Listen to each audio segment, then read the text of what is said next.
Pourquoi on dit souvent que le président Jair Bolsonaro en est le responsable?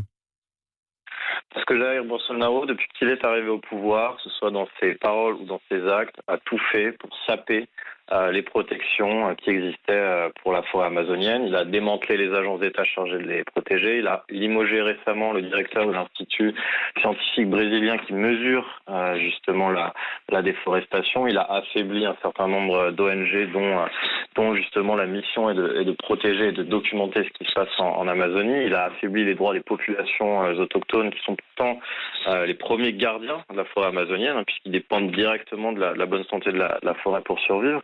Donc voilà, Jair Bolsonaro a une politique de sape et son objectif politique avoué, c'est de vendre à la découpe la forêt amazonienne à l'agribusiness brésilien. Et il accuse même les ONG d'en être à l'origine, dit-il, pour faire parler d'elle. C'est évidemment de la rhétorique. C'est une contre-vérité absurde. C'est pour allumer justement un contre-feu et se dédouaner de toute responsabilité.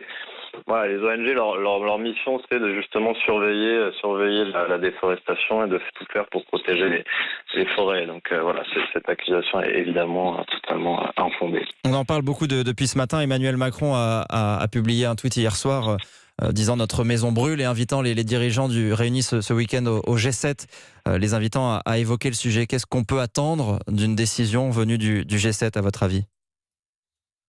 Je ne sais pas s'il y aura une décision venue du G7. En tout cas, ce qui est intéressant, c'est qu'il y a une pression diplomatique qui se met en place, une pression internationale, puisqu'il y a une mobilisation même des citoyens à travers le monde pour protéger la forêt amazonienne. Donc ça, c'est intéressant. Il faut rappeler que l'accord de Paris, le Brésil a signé l'accord de Paris et Jair Bolsonaro a dit qu'il allait finalement rester dans l'accord de Paris. L'article 5 de l'accord de Paris dit qu'il faut protéger les forêts.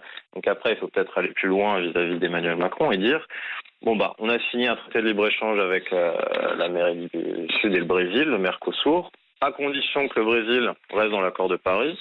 Voilà, manifestement, ça n'est pas le cas dans les actes aujourd'hui. Peut-être qu'il faut arrêter et que la France s'engage, l'Allemagne par exemple, à ne pas ratifier ce traité de libre-échange.